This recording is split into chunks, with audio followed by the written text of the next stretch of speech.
What is going on, everybody? Welcome back to another edition of the Phaithful Phanatics Show. As always, I am your host, Dylan Davis, joined today by my faithful co-host, Matt McGinty. You guys give him a follow on Twitter at Matt_McGinty. And as always, the Phaithful Phanatics Show is streaming to you guys live through DSM Media on our Twitch, Facebook, YouTube, and Twitter accounts, and proudly sponsored by Manscaped is DSM Media. So, let's get into our first ad read right here on the Phaithful Phanatics Show. DSM Media is brought to you by Manscaped, who is the best in men's below-the-waist grooming. Manscaped offers precision-engineered tools for your family jewels. Manscaped just launched their fourth-generation trimmer, the Lawnmower 4.0. You heard that right, the 4.0. Join over 2 million men worldwide who trust Manscaped with this exclusive offer just for you. 20% off and free worldwide shipping with code DSM at Manscaped.com. Manscaped engineered the ultimate groin and body trimmer by focusing on intelligent functionality and an incredibly comfortable grooming experience. Their fourth-generation trimmer features a cutting-edge ceramic blade to reduce grooming accidents thanks to their advanced skin-safe technology. The upgraded trimmer includes a multi-function on and off switch that can engage a travel lock. It also gives you the ability to turn the 4000K LED spotlight on and off when needed for a more precise shave. And did I mention the wireless charging? The new wireless charging system uses electromagnetic induction, which can help battery length last longer. Get 20% off and free shipping with code DSM at manscaped.com. That's 20% off and free shipping at manscaped.com using our promo code DSM. Unlock your confidence and always use the right tools for the job with Manscaped. Your balls will thank you. And if your balls felt like they got kicked up into your body last night after watching a massacre, a circus, a travesty, a debacle, whatever you want to call that Eagles performance last night, give them a nice clean shave when they drop back down, because I'm still waiting for mine to recover. Gint, we have a lot to talk about. And guys, by the way, we are having some issues with StreamYard and Twitter, so I'm not able to see your comments pulled up on the StreamYard account. I have the Twitter video up next to me, so if your comments do flow through there, I will try to get to as many as I can. So we apologize for that. But this is the Eagles Cowboys reaction show, and at the end of the show, we will get into some Phillies and Braves talk as the Phillies travel to Atlanta to start a 3-game set tonight to try to keep their playoffs hopes alive. Again, I'm just going to get right to it, man. I'm upset.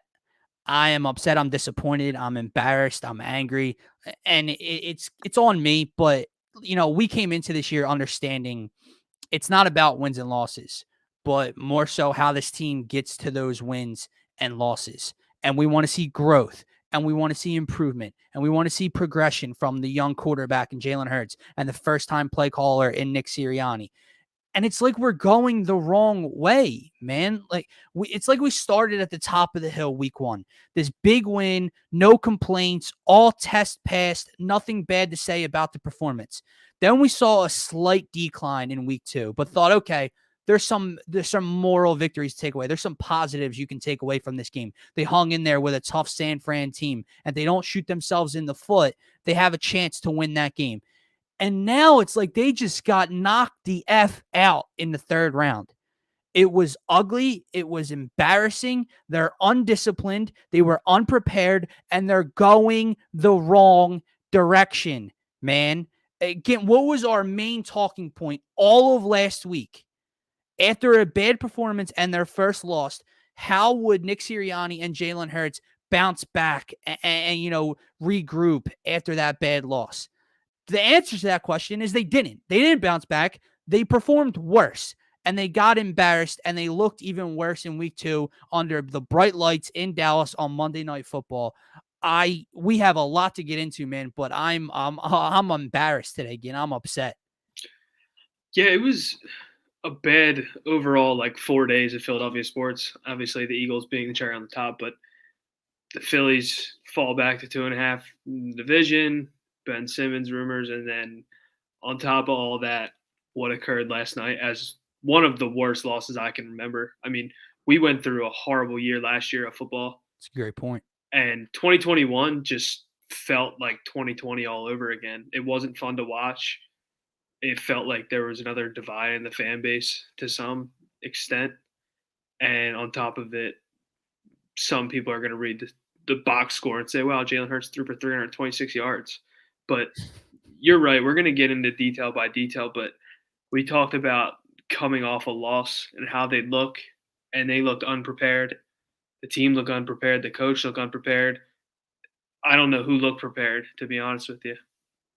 Not a single player, not a single soul in that locker room looked prepared. You make a great point. I joked about it last night, but in a week where Dallas week just didn't quite feel like Dallas week in a normal capacity, we should have known something was off. We should have known something about this game was off. And, I definitely didn't foresee a 41-21 ass whooping on Monday Night Football.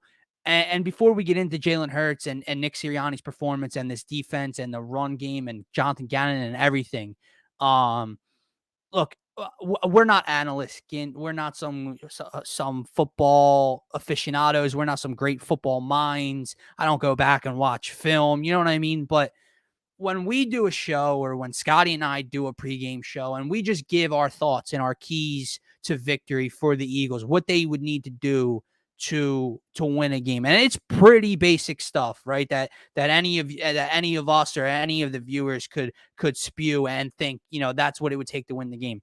When the Eagles do the complete freaking opposite, the polar opposite of our keys, and it results in a blowout loss, I think that says something to how poorly they were prepared last night.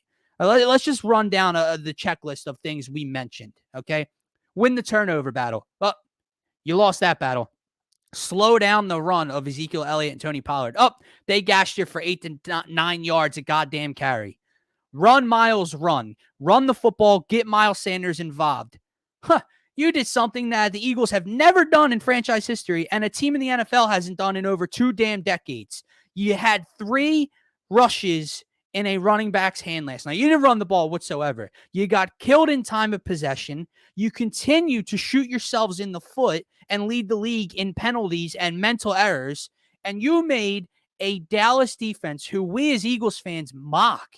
We make fun of how bad their defense is. And that's why maybe they probably won't win the division, because that defense is so bad. You made that defense look like a great unit, like a well-oiled machine last night. It was pathetic, dude. Here's a stat for you. Yeah, go ahead. You know the Eagles finished with more penalties last night than they did first downs? No, I didn't know that. I also saw on the broadcast that at one point the Cowboys had more first downs than the Eagles had plays ran in the game. Yeah, 13-12, 13 penalties to 12 first downs. That just describes. I mean, for God's sake, dude, and we're going to get to Nick Sirianni in a second, but you didn't run the ball. I also saw something today that they had 0 motion before the snap in this game.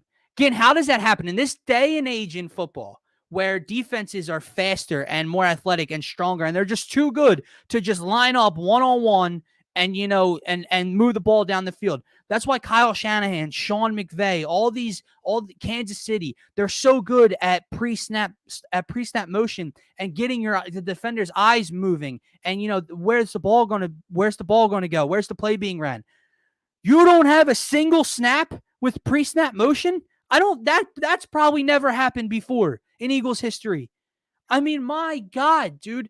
And this is the final thing. I listened to the press conferences live on Eagles Aftermath with Phil and Jason last night. And I listened to Jalen Hurts and I listened to Nick Sirianni take accountability and take responsibility for the loss. And it's on me. I got to be better. I got to clean those things up.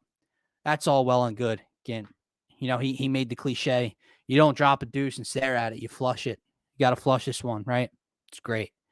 It means absolutely nothing if you don't clean those things up and actually play better. Actions will always speak louder than words, dude.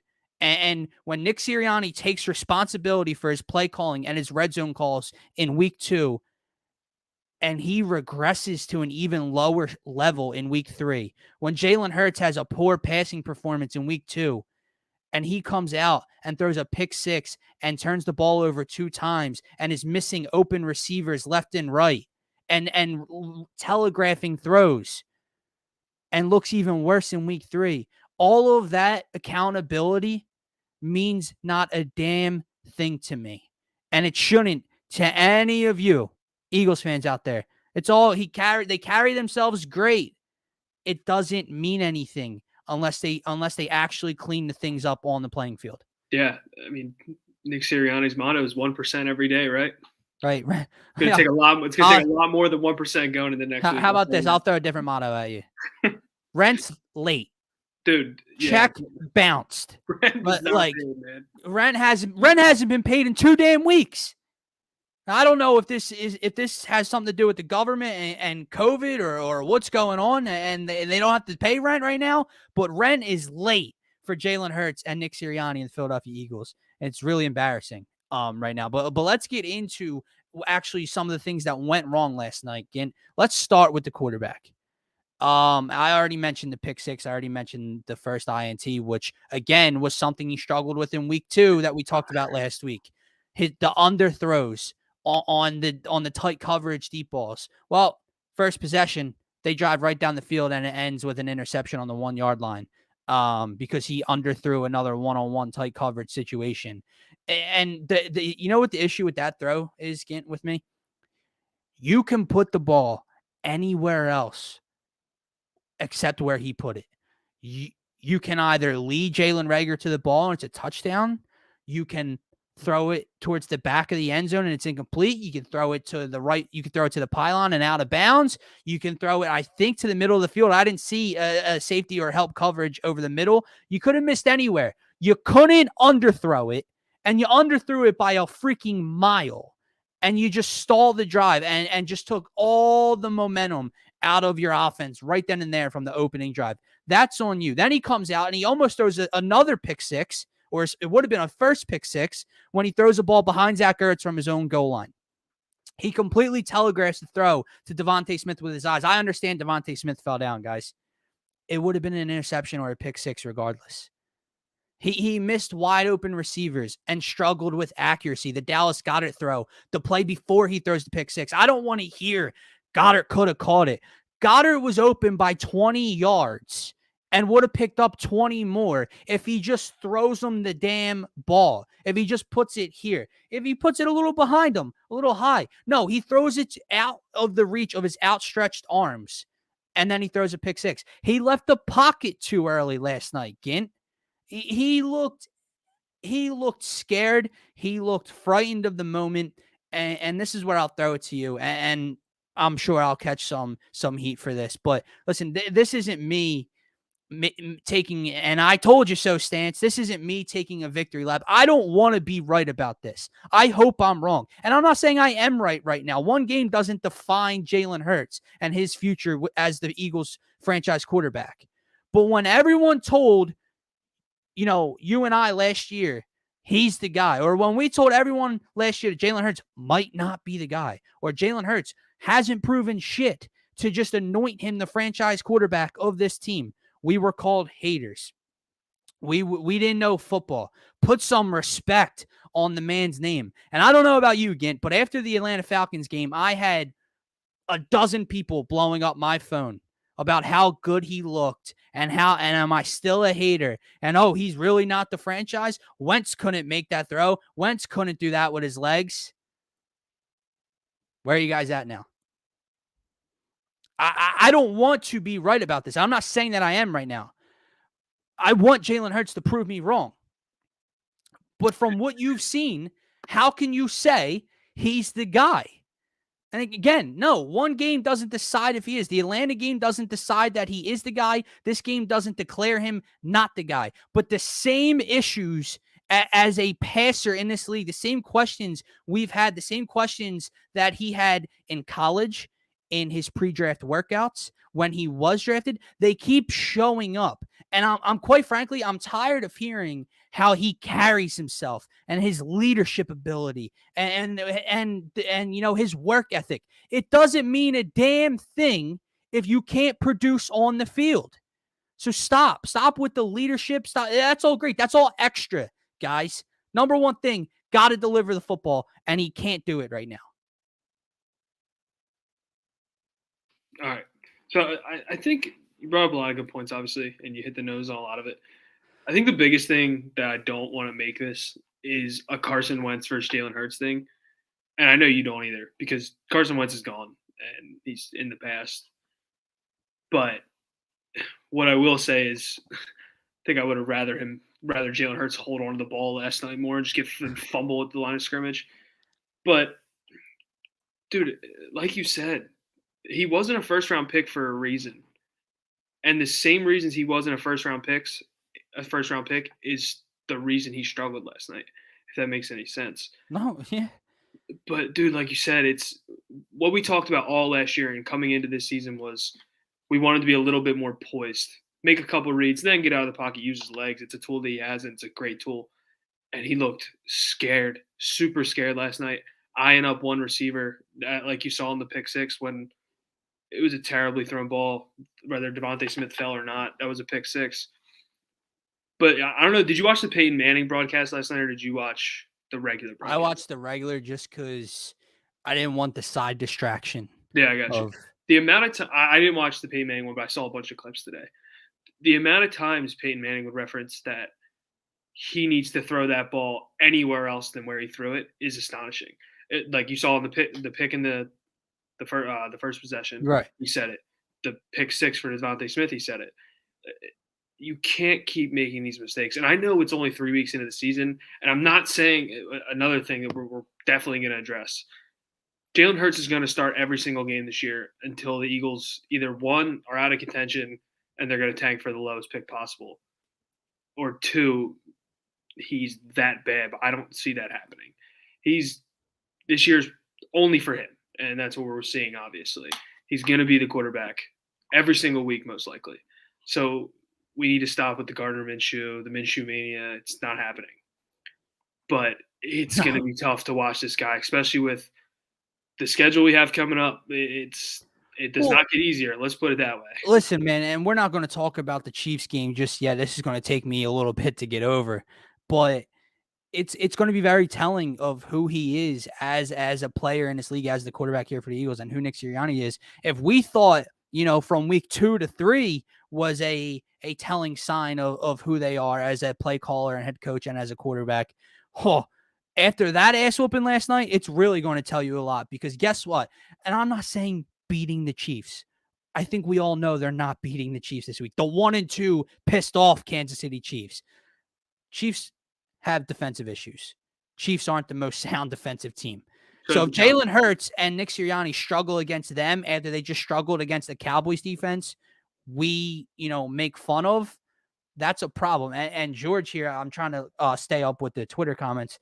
When you brought up the Wentz thing, George said no, but there are similarities in that people are making excuses for Hurts like they did for Carson. And that's part of the issue. And Scotty had actually said something to me before, is like, all right, is Carson Wentz any good anymore? I don't know. He's struggling in Indy, struggling to stay healthy. Indy's 0-3. We saw what happened last year. But has Jalen Hurts even made a play or a throw that would compare to Carson Wentz's arm strength or talent, or a throw that Carson Wentz made as an Eagle? Jalen Hurts has made a couple nice throws where guys have 3-4 yards separation. Yes. That's it. And we've seen that. And those guys didn't get that separation last night. The one play that really sticks out, sorry, this just completely took your point and ran with it, but no. The one with Devonta Smith coming across the middle that got broken up. Dude, he threw that like, I don't even know. It looked like a changeup. It looked like he lofted in there. Like, this guy, I'm like, I could go on about it for days, but last night was so underwhelming. And we had talked about our predictions. I'm pretty sure I said it was going to be like 27-14 Cowboys. I didn't think the Eagles were going to win last night, but I thought you might have saw a little bit of a competitive side. But at no point was that game competitive. No, I said that to you before the show. At no point after kickoff did I feel good in that game, even when it was 7-7. I didn't feel good. And Jason, I do see you, my dude. And you are right. We're going to get to the other issues on this team. It's not just him, and he might not even be number one on the list last night because someone else was really bad last night. But yes, you can assess blame to him because even though he's young and it's only his third start this year, his seventh start of his career, if you want to be the franchise guy, you have to elevate. You have to pick your team up. You can't be part of the problem. Be part of the solution, right? So if Nick Sirianni's calling a terrible game, you can't have two interceptions and one of them be a pick six because you telegraphed a pass. You get what I'm saying? So I trust me, I'm fully with you that the game plan was awesome. They weren't prepared. They were undisciplined. The penalties, wide receivers weren't getting separation. That's something else we could talk about, Gint, because, Devontae Smith, who we love, Jalen Reagor and Quez Watkins, who were getting so hyped up in preseason and training camp, you guys couldn't get open against the Dallas Cowboys? I think Jalen Reagor's definitely on a bad list, but I think Quez Watkins should get put into the didn't play absolutely horrible category that maybe 3 players in the entire roster were on last night. But I'm so out on Jalen Reagor. I can't be more out on an athlete in Philadelphia than I am Jalen Reagor. Yeah, especially, and I don't know if that screenshot is true, of him going back and forth with the fan. It might not be true. I'm not going to come out and start talking about it. But if it is, the reasons I didn't like some of the young players on this team last year are already coming out. Showing mightily in week 3. And you know what an issue with that? What the issue with that is, Gint? It's showing after 2 losses. You can't handle your second loss. Yeah. You're going to, a fan says you suck, so you're going to go back and tell them you're going to drop the Addy. And it might not be real. It could be fake, photoshopped, or whatever. But if it's real, it's definitely not a good look for the young fella. You want to move on to a new position? Yeah, sorry, I was looking at something that George and Jason were saying, but yeah, dude, let's move on. And my closing argument with Jalen Hurts is no, I'm not giving up all hope and stock in that he could be the guy. He can fix those mechanical issues. That's the skill is there, but for all the people who came at me last year and in the summer, and I'm a hater and you don't know football and this and that, where are you now? Because I have to do this every day. I have to tell you when I'm wrong. I have to come on here and admit that I'm wrong. And you guys are just quiet after a bad game. Dude, and you kind of just brought it up, the new regime. It looked so stale last night. Like, remember how we talked about, like, even the preseason, it was fun. Guys are flying around. They're all having fun. Like, nothing looked fun last night. That's where the issue of buying in comes into play, right? Like, before the season starts, and then you get a big win on the road, the cliches, the beat Dallas t-shirts, the Jalen Hurts t-shirts, the high school movie quotes. That's all fun and working when winning is involved. Yeah. What happens when losing starts to become a norm? That's what I said after week 1. I said it was, and again, I hate saying the words. That's what I said in like past tense, because I think it totally takes away from any point that anyone can make when they're making a point about sports. But winning is fun, and everyone has fun when you win. It doesn't matter who you are. Then the guys start to get injured.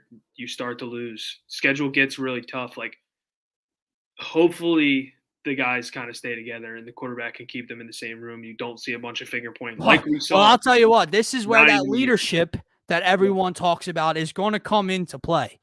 Like, but my whole issue with it again is, you know where you lead first? Head coach. Well, no, as a quarterback. I mean, you're right, but like if you're a leader yourself as a quarterback, you lead with your play on the field 100%. first. That's where you get people to follow first, and he's not doing it right now. And I hope that already week 3 doubt doesn't start to creep into some of these guys' minds, like it does ours. We can allow the doubt to creep in, and we can analyze and give our opinions. If it happens internally in the locker room, that's when things start to become an issue, as you saw last year with the 2020 Eagles. Moving on, though, because Jason, you are right. He's not the only issue. He might not have even been number 1 on my list right now, even though I just ripped into him for a solid 15 minutes. Nick Sirianni. Okay. Where do I even begin, Gint. Because after taking that responsibility for the play calling in week 2, that I just talked about, he comes out and has an even worse day in week 3. Again, I don't, I Did said he? it before. Sorry, I just have to address this before you start. Yeah. Did he actually say that him running the ball was a skewed 3 times a skewed number? Yeah. It was one of his first lines in the press conference, in the post-game presser. What was skewed about it? Um, That meant he threw a couple screen passes and those just that kept I moving think on? that was one of the things. It's not just the rushes; it's just getting the ball into Miles's hands in general. It was the fact that they were down.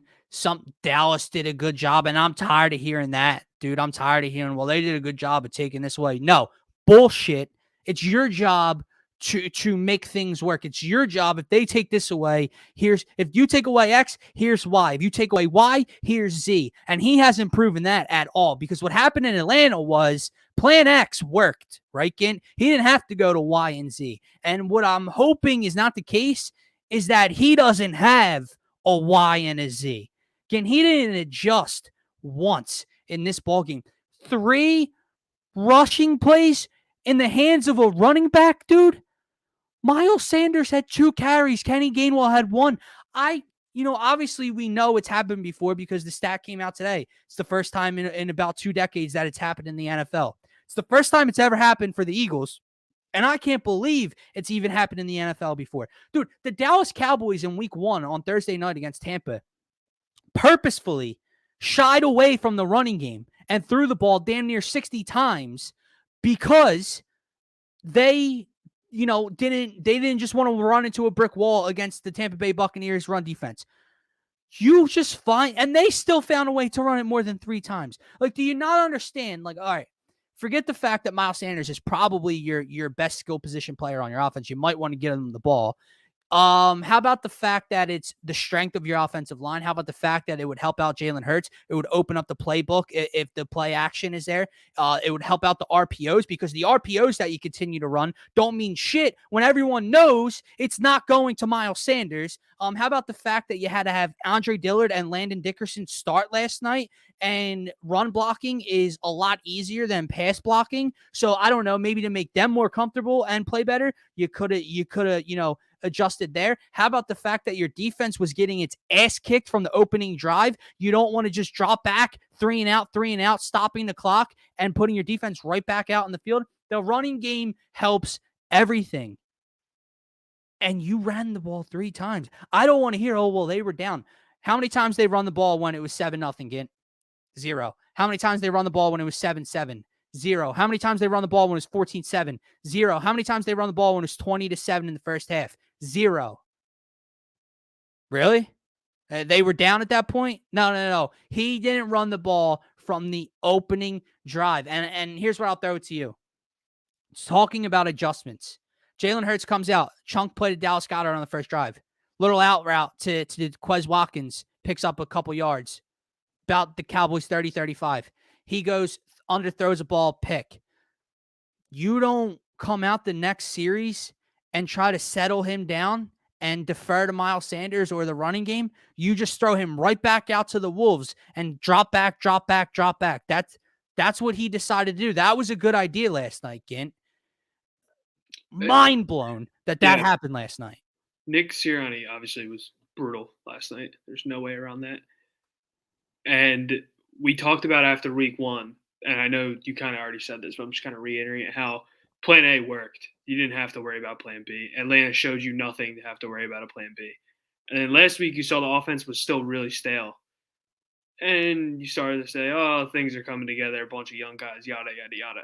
He got out coached in every single capacity last night. There was nothing changed. There was no plan B.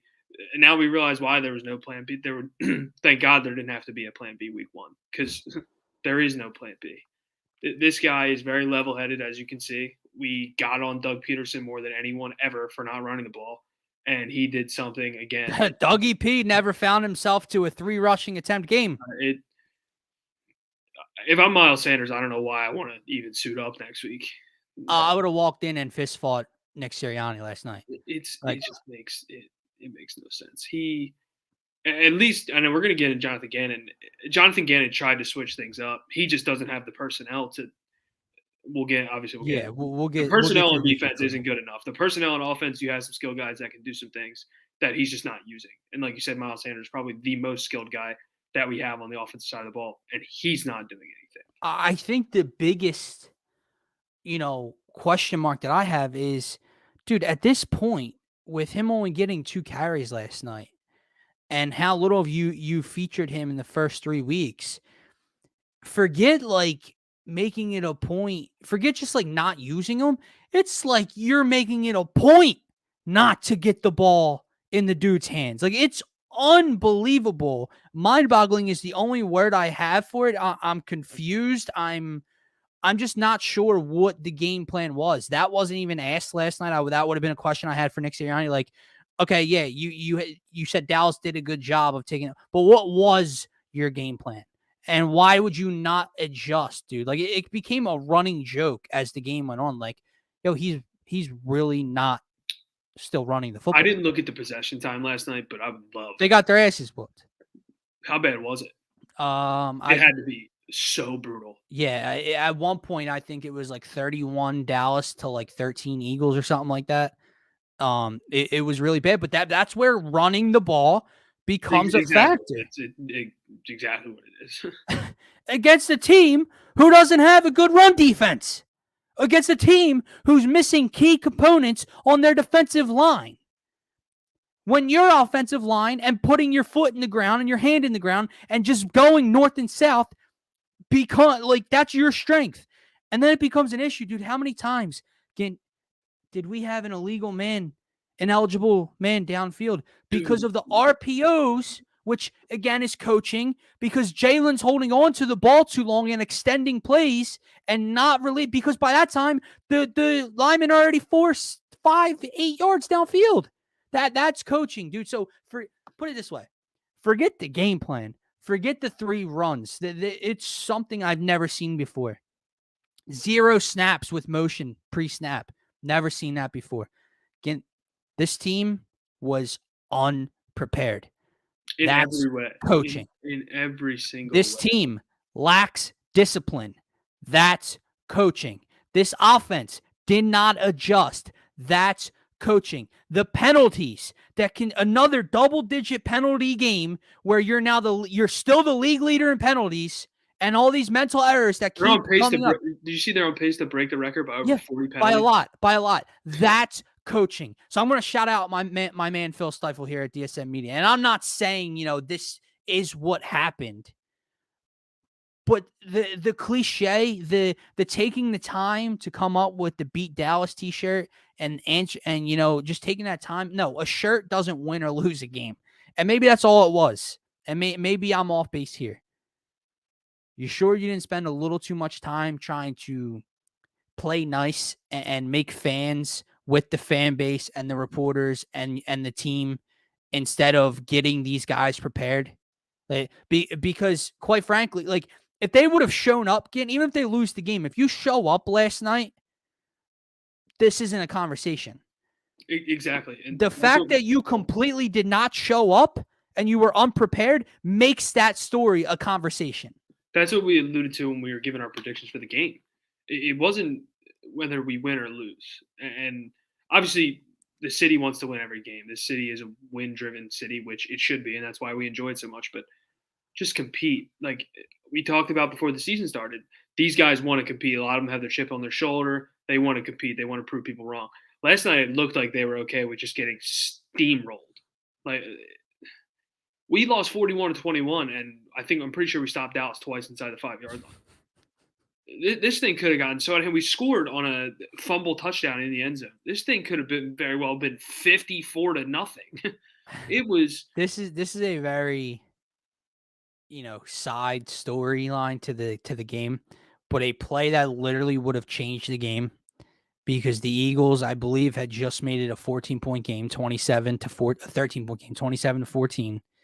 They got Dallas to punt. And Greg Ward breaks through the line of scrimmage in the third quarter still. Missed it by this much. No, forget missed it, Gint. He just goes in there with one arm and tries to, dude, just take the ball off the punter's foot. I understand, if he misses and he roughs the punter, we would have been freaking out, right?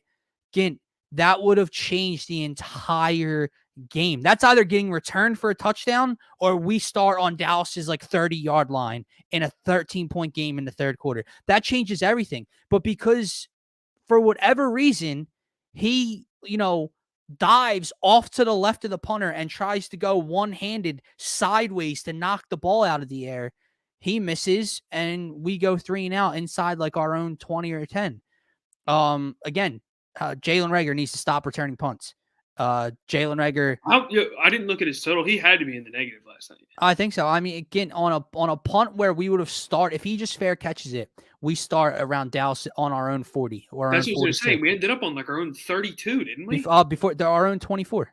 Dude, he lost about 5 or 6 yards on the return, and then there was also a holding call on the return. It's little things. That's the lack of discipline that I'm talking about. Derek Barnett jumps off sides last night. Milton Williams jumps off sides last night. Lack of discipline. Derek Barnett's got to go. No, for sure. Dude, how about they cut to Sirriani last night when he said it's always him when the penalty was on Barnett? Oh, I didn't see that. Really? No. Dude, yeah, it was a penalty on Barnett, and they cut to Sirriani. You just see him mouth, it's always him. That's awesome. Dude, and then they asked him about it in the presser, and he was like, it's everyone who's doing the yada yada. It's 13 penalties speaks a lot about your head coach. Derek Barnett has more career penalties than he does sacks. That's amazing, to say the least. It's amazingly bad. It's not a good thing. I believe he has over 22 or 23 penalties, and he only has, I think, 19 and a half career sacks. The next Reggie White from his alma mater. And then if it doesn't get, do we go to the linebacking core now? Yeah, we will. If it doesn't get any better, Kevon Wallace, you're still missing Rodney McLeod. Kayvon Wallace, tears his shoulder or something. He's out for a couple weeks. And Isaac Seumalo breaks bones in his feet going backwards, and is out for the rest of the year. Jordan Mailata is still not in, and Brandon Brooks is on the IR. So now the offensive line is in complete and utter shambles. Dude, a lot of fun here. The first play, or was one of the first plays, Marcus Epps came in, and they threw that ball across the middle. The announcers were like, "Oh, he drilled him." That was the most baby hit I have ever seen in my entire life. Hey, hold on, don't talk about Eagles fans about a big hit over the middle from the safety. Coming across the middle. When we grew up with 20 back there, and here comes Marcus Epps off the sidelines to break up a play on, who was it? Blake Jarwin, I think. Yeah, dude, they're all headbanging each other, and then they just kept targeting Marcus Epps the rest of the game. Yeah. Nice hit though, Marcus. Good job, bud. I'm just going to bring up the linebacking core because I think we're kind of chopping around at this point. Yeah. We addressed the wide receivers. We addressed the quarterback. There's no need to address the running back because it wasn't a position on our team last night. We addressed the head coach, but the linebacking core is brutal. We knew it was going to be brutal. They haven't invested in a linebacker in years, and it's showing once again. The middle of the field is wide open. Dalton Schultz looks like the prime Rob Gronkowski. Alex Singleton's cool. He's a cool guy. He's a likable guy. He can't play. TJ Edwards stinks. He can't play. There's no one until they invest in the linebacking core. This defense is going to be so subpar, which is what we saw. And last night wasn't even the word. Subpar is not even the word. They were horrible last night. But that was my tangent on the linebackers. Oh well, I mean, you're right.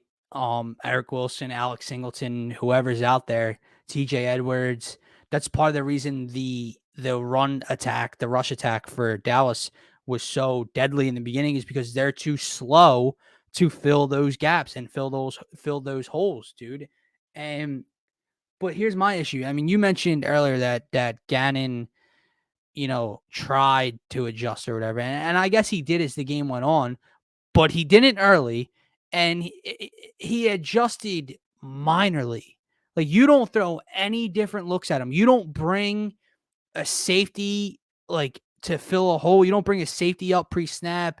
You don't, you don't show him a 3 linebacker look. You don't do nothing different. You just, when me and you were sitting at home and we know it's about to be a run and they run the ball for 11 yards. Problem. When Louis Riddick is in the booth and here's Dak Prescott call out I forget the name he used or whatever. Yeah. And it was an audible to a run, and he heard it and said that's a run, and they run for a first down or a touchdown or whatever that play was. That's a problem. I agree, but it's just a personnel problem. It's not.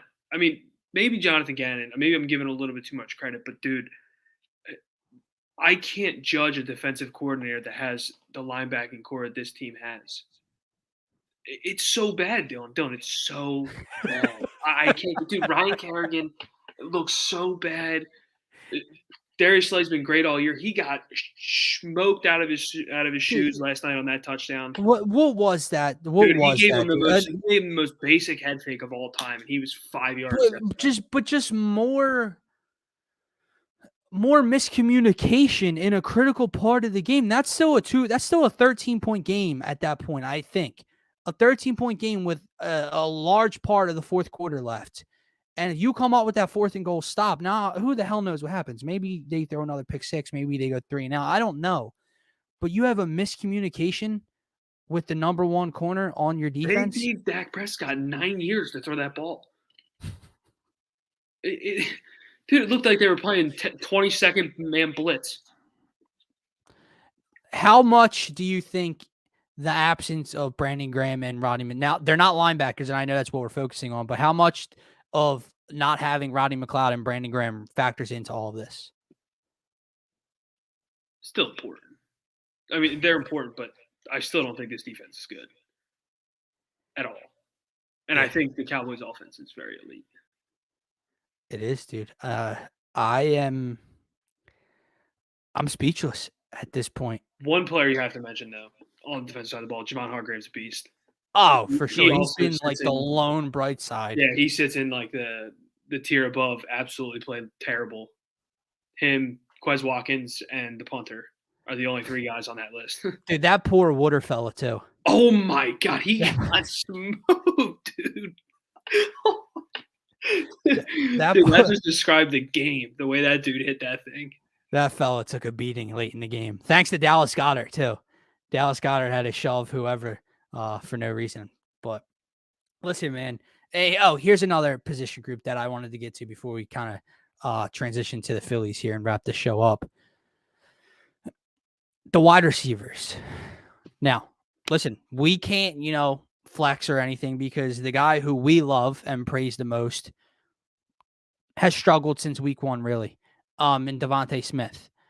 But this wide receiving core as a whole, and specifically Jalen Reagor and Quez Watkins, who everyone touted in my face on social media, and you have get ready, Jalen Reagor revenge tour, Quez Watkins, you're sleeping on Quez, blah, blah, blah, blah, blah.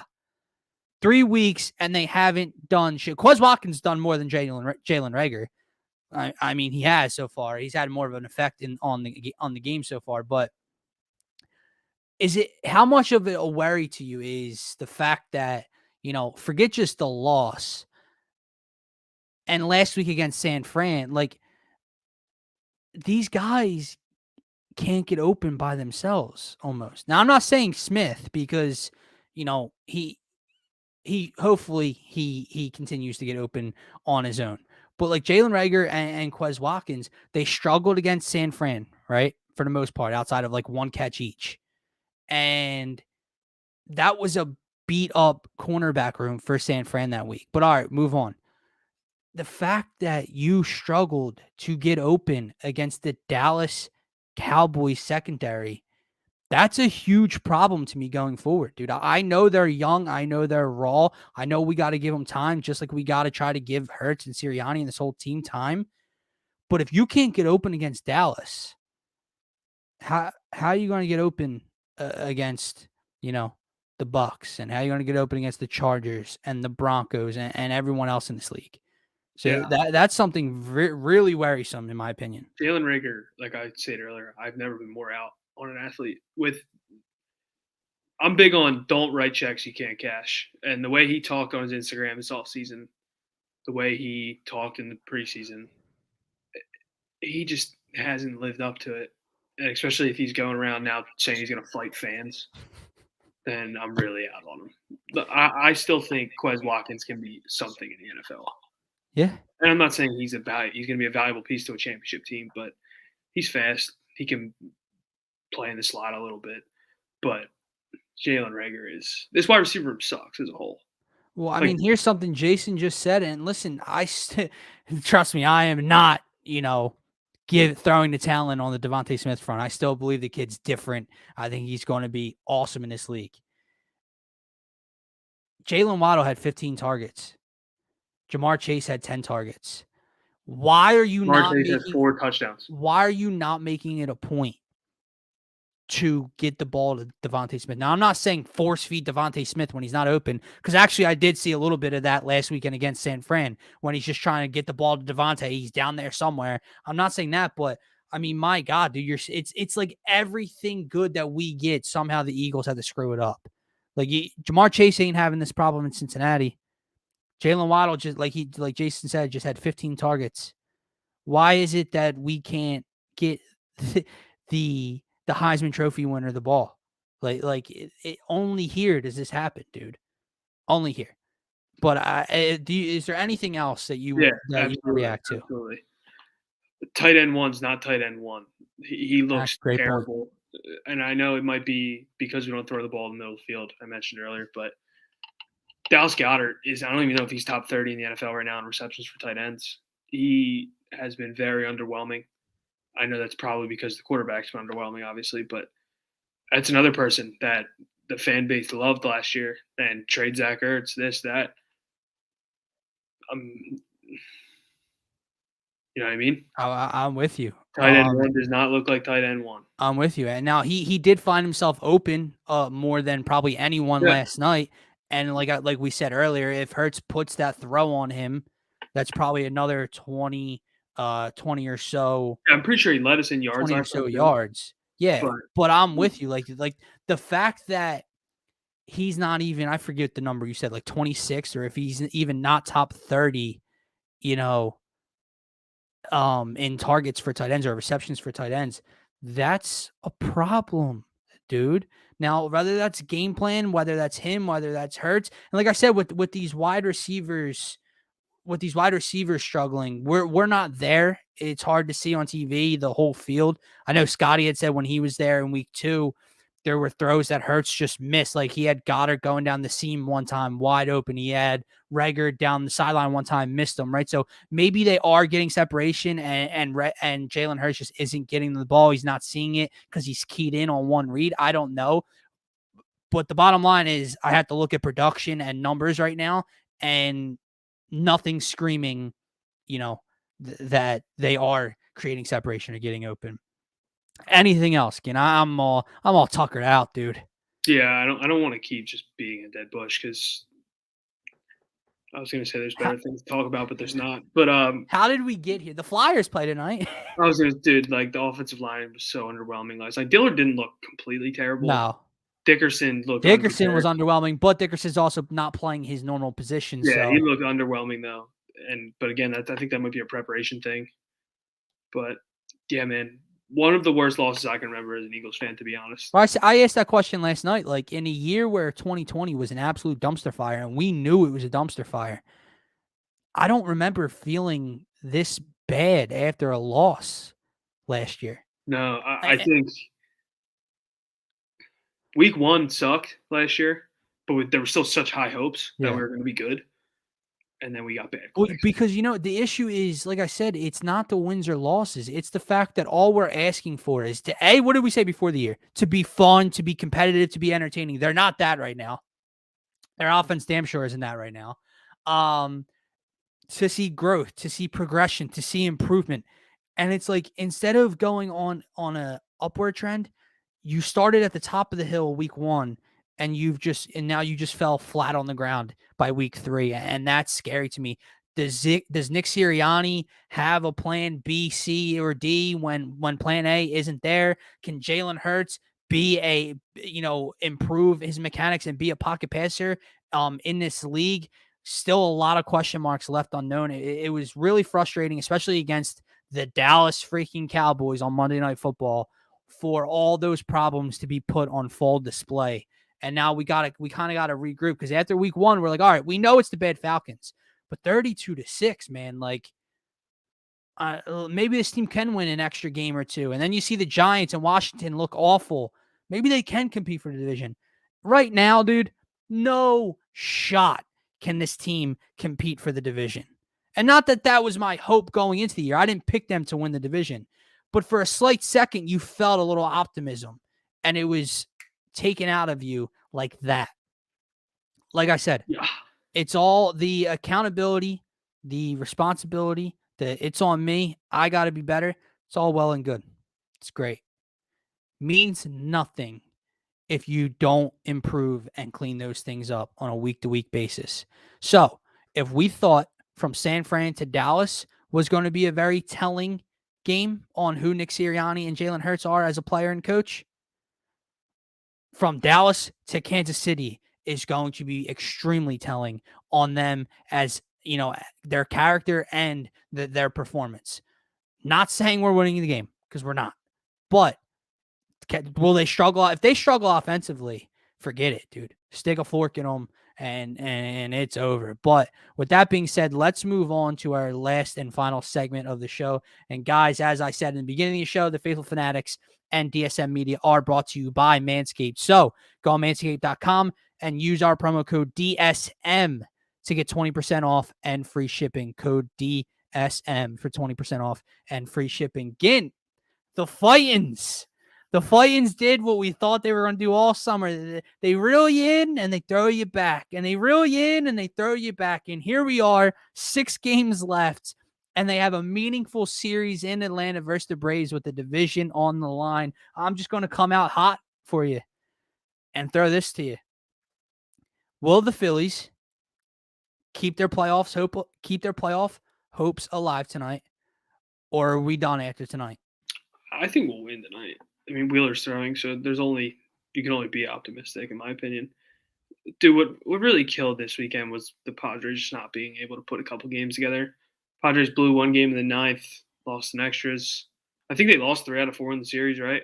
They did. The only game they won was the resumed game. Resumed doubleheader, right? Yeah. And Tatis had to go yard in like the 8th inning to win that game too. Yeah. But yeah, they blew a game in the 9th inning on Saturday night, which I was belligerent about. They dropped one of the Pirates on a bullpen day. This guy lets up a bomb on pitch number 2 of his MLB career. I hope they're going to win tonight, but they're not. I don't see them sweeping Atlanta. I don't. Yeah, I don't either. Ranger Suarez is awesome, though. If that means anything. You know what, Gint?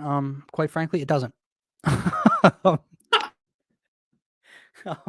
It doesn't. Now, okay, let me ask you this. Would you throw Ranger instead of Kyle Gibson in game 3? I would throw Ranger instead of Aaron Nola. Game 2? Aaron Nola? You're saying, Nola's due to pitch second in this series? Oh, yeah. Oh, it's Wheeler, Nola, Gibson. I honestly thought it was Wheeler, Gibson, Suarez. Nah. Sorry, bud. Now, I would throw him over Nola, to be honest, but that's not going to me and you over Nola. That's not going to happen. But realistically, would you throw him? Let's say they take the first 2 games, right? And you got to take game number 3 to have any chance. You throw him over Kyle Gibson? Well, like, technically, you wouldn't have to win game 3.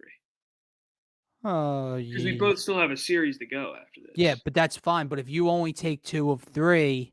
It would be a game and a half back going into the Marlins. Right, so Atlanta would have to lose 2 of 3 to the Mets. Yeah, I'd probably throw Ranger Suarez. You don't have to sweep. Yeah. But you have to sweep if you get what I'm saying. Because they have the Mets. They have the Mets 3 times and then Colorado once still. Like, what's going to happen with that game? That's why I don't get. They have a postponed game against Colorado. Oh, do they? Yeah, I think the MLB is probably hoping they clinch the division and they don't have to schedule that game. I don't know. It's a whole mess right now. I think they win tonight. Now let me ask you this: as far as this series goes, for pitching wise, Atlanta's got pop, bro. Now they don't hit for the greatest average. Jorge Soler, Adam Duvall, they don't hit for big averages. But they got about 5 dudes that have close to 30 or more home runs on that lineup. what's like your baseline for the starters in this series? Like, do they all have to get 7? What's a baseline that you have to throw out there? Wait, Because what was the question?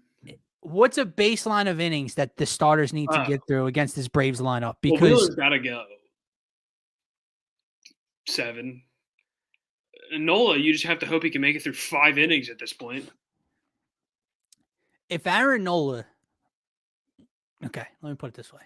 If they win tonight and Aaron Nola doesn't show up tomorrow and he's the reason that they miss out on the playoffs, I better not see 27 in pinstripes next year. I don't care. Better be the 5th starter. I don't care what you got to give up, or I don't care what you get for him. He better not be back in pinstripes next year. If they win tonight and win game 3 versus the Braves, but they lose his start because he can't perform. Now, let me tell you something, Aaron. Now, I know you're not on the bump tonight, and we're going to talk about you tomorrow, but just a little premature message for you. You don't want people talking about your September performances? Pitch better in September, you moron. I mean, my God, dude. Like, has he had one good start in September? I think he had one good start. His last start was pretty good, no? Am I forgetting something? No, I'm pretty sure he gave up like 5 against the Pirates. And we still won the game, though. There you go. There you go. Never mind. All right. Well, that's another reason why I thought for some reason he wasn't pitching in these first 3 games, because then he would have thrown in October. But maybe it would have been a little bit different of a story. But he's in the rotation for this one.